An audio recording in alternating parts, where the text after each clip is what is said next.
এই অবস্থার পরিবর্তন ঘটবে। কিন্তু আমরা কি দেখলাম, এই আশা নিয়ে মানুষ অন্তর্বর্তী সরকারকে দায়িত্বে বসিয়েছিল বিচার, সংস্কার এবং নির্বাচন, কিন্তু সেই আশা আজকে নিরাশায় পরিণত হওয়ার পথে।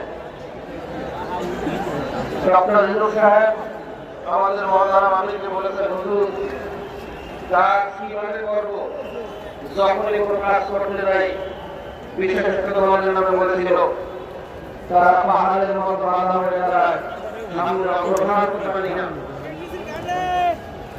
জনগণ চব্বিশের উপর